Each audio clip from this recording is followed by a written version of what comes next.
So it begins. Truckster 2.0. 84 cream puff.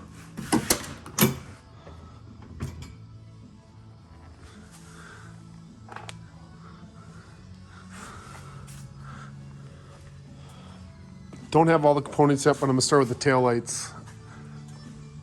This is an actual 84 Country Squire, so obviously it has the wood on there. Primarily it's bolted on in multiple locations, which might be a bear getting off. And with clips, I don't know if you can see that clip inside there. So first things first, let's get these moldings popped off. But 84 Country Squire, 74,000, original Florida car, super clean, super pumped. Let's go. So these little cap nuts are like 10 millimeter.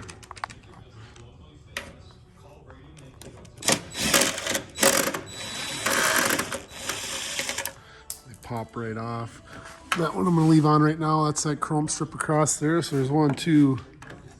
Of course, that bastard's got to be behind there. Anything along the bottom? No, but I'm guessing there's some buried in here. If I had to guess.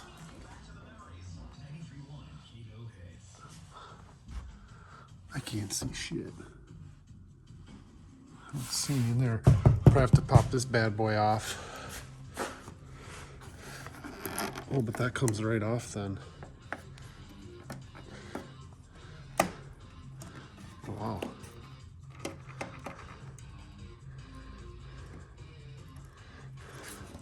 It's interesting. I didn't have any, if you watch my previous videos, I didn't have any factory trim.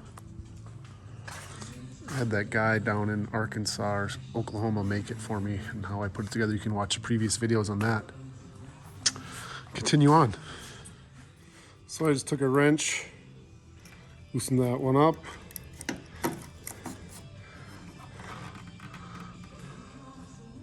So those 3 popped off like nothing. See this? Oh, wow. There's a little damage here on the tailgate, but it looks like there's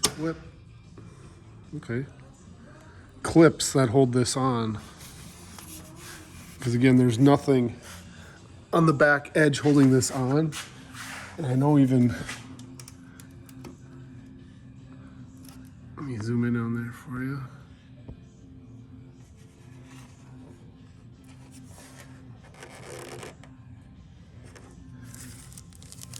I know in spots like on the doors, wherever it's able to utilize a nut, they did.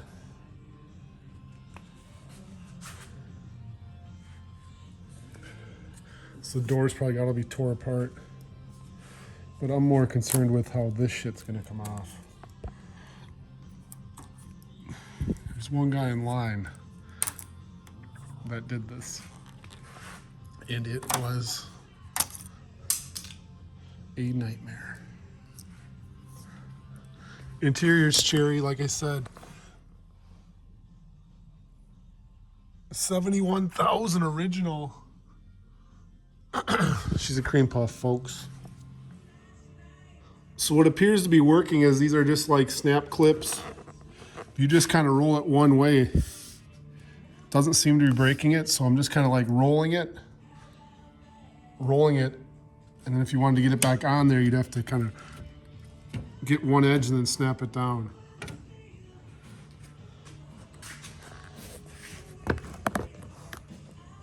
See if I can get some video of it.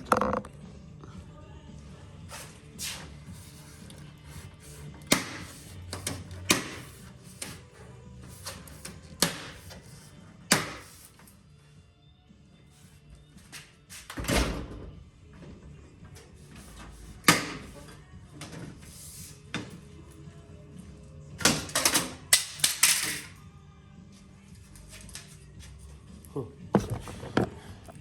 Interesting, these are aluminum. I would have never guessed that.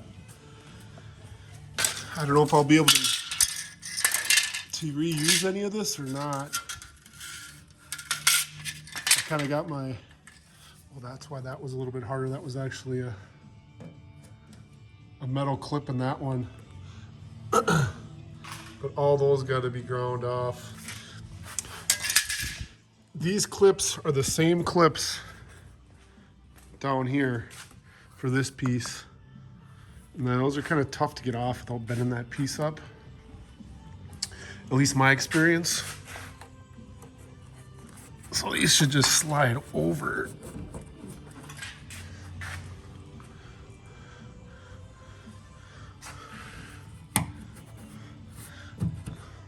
Let me get a little mallet.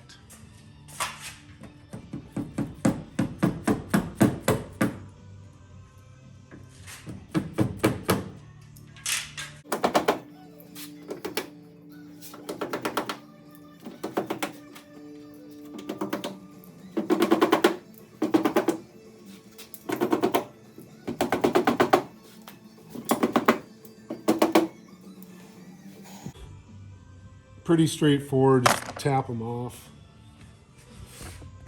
Try and keep the stuff in somewhat a logical order how I get it off. And now this bad boy. I don't know.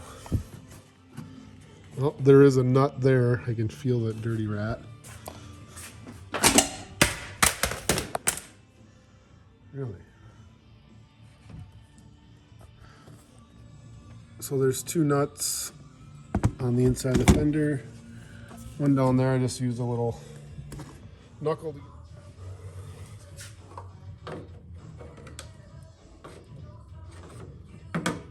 So those are the two screws, or bolts I should say.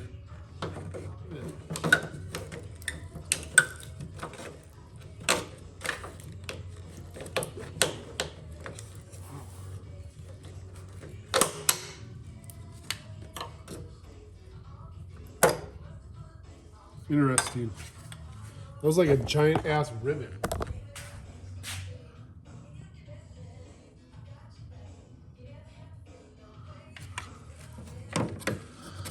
I'm sure there was a way to get that off a lot easier than that.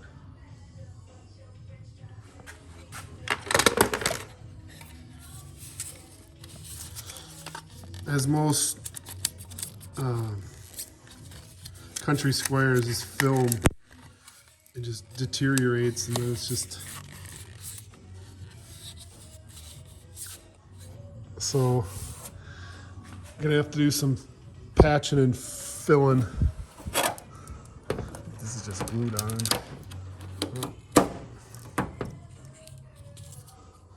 Yeah, for whatever reason this got caught in the wind. She's rippled pretty good. The taillight might cover most of it, but this is gonna be my battle, I think, on this car. All this wood has to come off, if I remember correctly. Got to be nice to be able to save it, but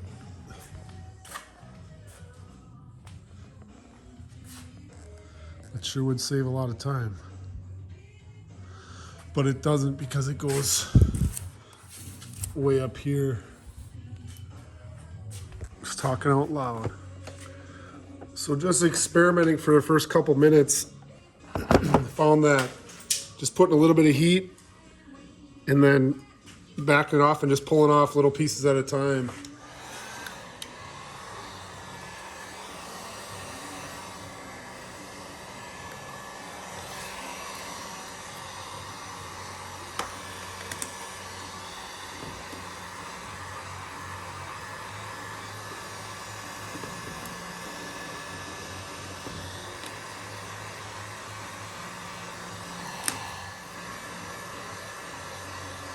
It's coming off a lot better than what I thought it was going to. Like, I was really concerned. Like, this is nothing. I've been doing this for maybe 5 minutes and I got that much off. I mean, I could have this thing done in, I don't know,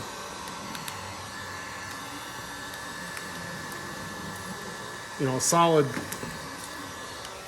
4 or 5 hours. I could probably have the whole car cleaned off.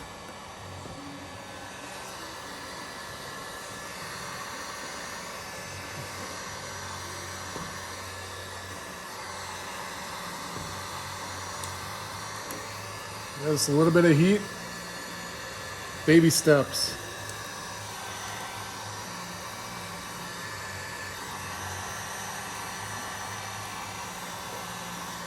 It did not, it's not removing like the adhesive. If you can kind of see that adhesive. So it's just taking the vinyl, but that's half the battle. The adhesive will come off with, you know, different kind of acetone or something like that. And I care less about that. I just want that vinyl to come off. Took about an hour to get this completely removed, but that's also adding in time for popping all the hardware and license plate off. And then obviously taking this inside cover off, just easier access in to get the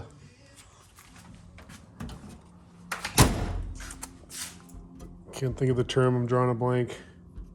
All the hardware basically for your license plate and your license plate lights. Again, you kind of see all the glue still on there. It works best to grab it, get in big sheets. And it's almost like a 2-layer. It's almost like a thin protective layer. And then you can kind of see where it's lighter color. Right here. It's best to get it all in one. If it peels this top layer, then this layer is kind of a bitch to get off. So try and keep it in one. I found that if you heat it and you pull, and you kind of lay it back down and heat it some more, and then pull, lay it back down, that tended to get the biggest pieces off. And hands are barking a little bit, not gonna lie. It's not the easiest removal, but I think it's going better than anticipated. You know, 99% of this I covered in my original video. I'll just kind of recap it real quick for the new person viewing. You're gonna need obviously taillights from a 79 and up to 87 Wagon. The trick that I found is, if you look right here, this is gonna be obviously tight against the rear tailgate. So what you wanna do is take, I found a grinder, and just go right along this edge, all the way along, and almost angle it in there like this to get, without touching this edge.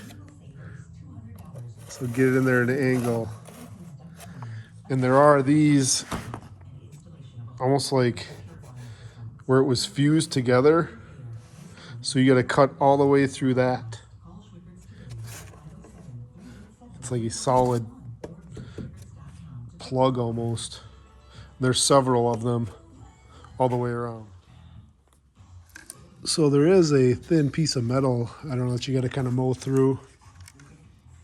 If that's what you want. Then I run a bead of silicone just kind of right along in here. If this stuff melts almost as you're cutting it, so you got to maybe go around it a couple times.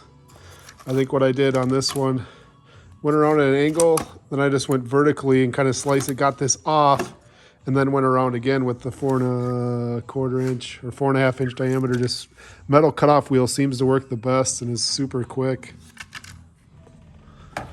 Now the only dilemma I have is, obviously this being a country squire car, and my original Truckster was a Crown Vic, I didn't have to go around and fill any of these holes.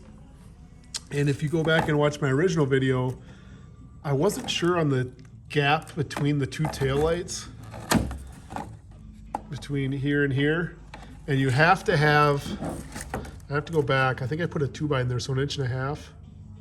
Because if you have it tight, when you go to open this door, it'll bind like that. So make sure you give yourself a little bit of a gap. I'll have to go back and look at the original, but it'd be nice to be able to just cheat this over enough so that I don't have to fill those holes. It's not the end of the world if I do, but just more body work that I would like to eliminate, because it's over there as well. That's one. This being a cream color car, I just obviously you can see my fingers in there. I just put some I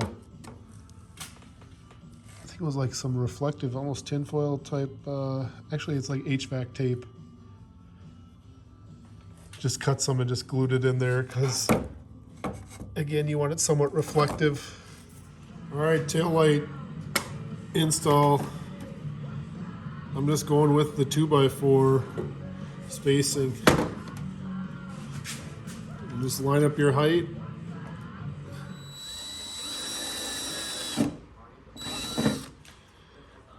I just put one screw in there just to kind of temporarily hold it for me.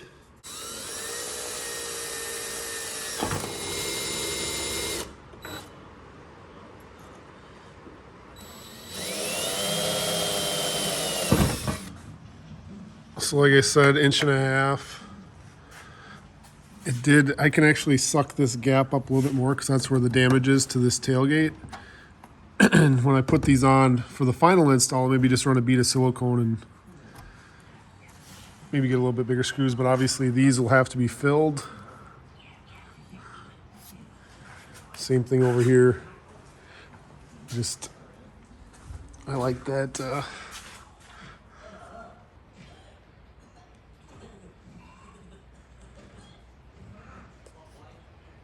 Then I know I don't have any conflicts when I open the door. Pretty straightforward. You know, just take your time. I think, yeah, I was just using number 6 sheet metal screws, stainless. I will put in there 1 inchers. Like I said, I got damage behind here, and that'll actually suck up. For the final install, again, you're kind of sliding along the factory edge and then making sure that's that. And I just use a 2x just so it keeps it vertically, which I think you would notice more if it was turned. But this gives you plenty of clearance when you go to open this up.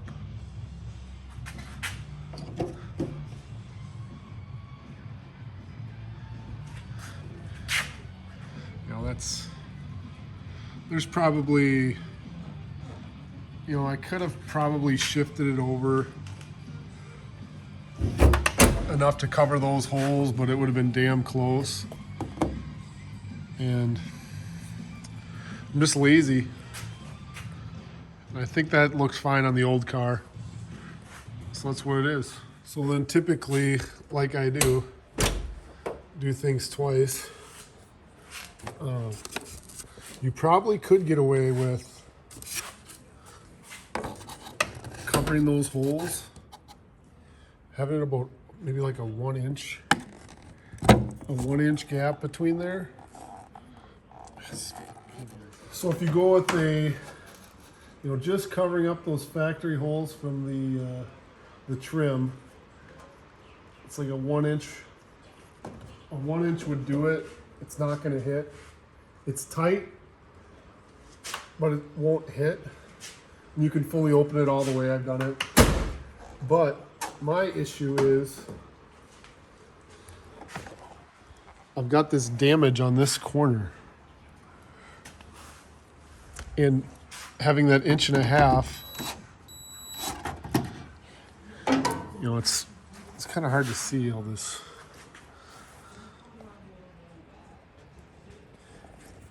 Kind of see how much of that. I mean, this whole thing is wrinkled pretty good. Right, a straight edge, you can see it easier. There's, nothing is. So if I shift that over, it reveals damage that I don't want to have to fix.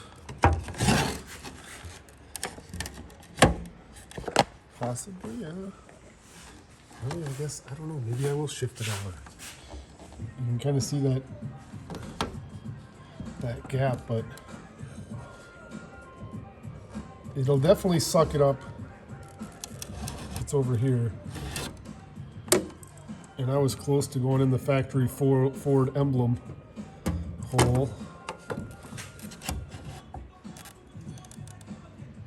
Maybe I will shift it over. I don't know. That'll eliminate having to cover those holes, which, you know, it's not the end of the world. They're super easy, you know, because you got total access. Oh, fuck me.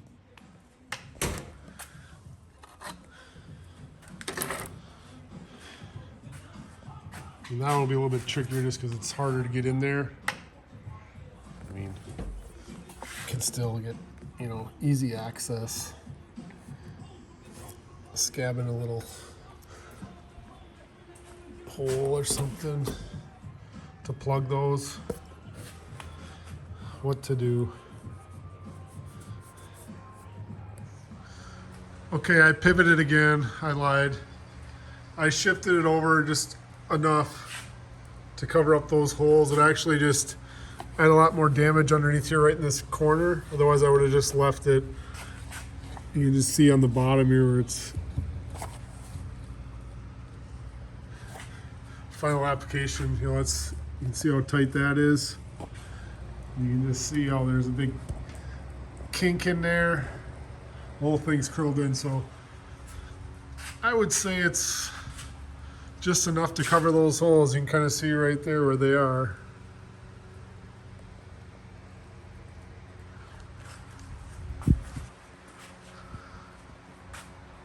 I just eyeballed it.